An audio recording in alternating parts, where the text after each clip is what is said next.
फिर एक बार आतंकवादियों ने कायरता का परिचय दिया है। अरे कायरो, तुम्हारी मां ने दूध पिलाया, तुम में जिगर है तो एक बार भारतीय सैनिकों के सामने सैनिकों से पूछ लो कि तुम हिंदू हो कि मुस्लिम हो। जम्मू कश्मीर पहलगाम बैसरान घाटी, दोपहर के 2:45 दिन मंगलवार 22 अप्रैल का दिन होता है। 3 से 4 आतंकवादी भारतीय सैनिकों की ड्रेस पहन के लोगों के बीच में पहले विश्वास जीतते हैं, फिर विश्वासघात करके उन पर गोलियां चलाते हैं। पहली गोली कानपुर के शुभम द्विवेदी को मारने से पहले गन लगाई जाती है और आतंकवादी द्वारा पूछा जाता है हिंदू के मुस्लिम। ए सन्या उनकी पत्नी मजाक समझती है और कहती है क्या हुआ भैया। फिर वो ए सन्या से पूछते हैं हिंदू हो कि मुस्लिम हो। उनकी पत्नी ए सन्या कहती है हिंदू और उसके बाद शुभम को सीधे सिर में गोली मार दी जाती है।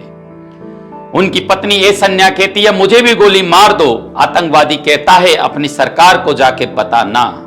ए सन्या बताती हैं, उसके बाद वहां पर लाशों का ढेर हो जाता है। इंदौर के सुशील नथालियन की पत्नी जयस्पीर बताती हैं कि जो आतंकवादी हैं वो कम उम्र के हैं। करनाल हरियाणा के नेवी लेफ्टिनेंट विनय नरवाल जी की पत्नी बताती हैं कि मेरे पति को 3 गोली लगने के बाद भी वो काफी समय तक जिंदा थे।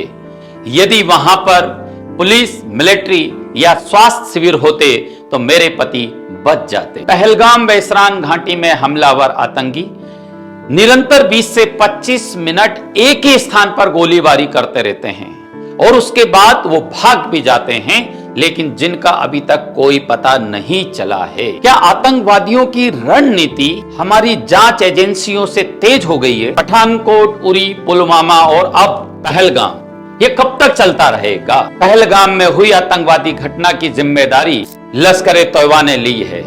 लश्कर-ए-तौबा जैसे 10 से 15 आतंकवादी संगठन पाकिस्तान की सीमा में, पाकिस्तान की जमीन पर पनप रहे हैं। क्यों ना आर या पार की लड़ाई लड़ इन आतंकवादी संगठनों को जड़ से खत्म कर दिया जाए। हमले के बाद हमारे तंत्र की तत्परता वैसी ही रही जैसे पुलवामा हमले के 12 दिन बाद बालाकोट एयर स्ट्राइक हुई थी। इन सब के बावजूद सरकार सीमा पार आतंकवाद को समाप्त करने में विफल रही। पठानकोट से पहलगाम तक पाकिस्तान ने आतंक को जारी रखा है। हम सब भारतीयों को मिलकर इसका कड़ा जवाब देना होगा। गुस्से और दुख के इस समय हम सबको मिलकर एक रहना पड़ेगा। क्यों ना हम सब मिलकर, जब तक आतंकी और आतंकी संगठन मारे नहीं जाते हैं, देशवासियों को मिलकर चुनावी और राजनीतिक सभाओं का पूर्णतः बहिष्कार कर देना चाहिए। इसी के साथ पहलगाम आतंकी हमले में मारे गए अपनों को भावपूर्ण श्रद्धांजलि अर्पित करता हूं और संवेदनाएं व्यक्त करता हूं। इसी के साथ ईश्वर से यह भी प्रार्थना करता हूं कि परिवारजनों को इस दुख को सहन करने की ताकत प्रदान करे। जय हिंद, जय भारत।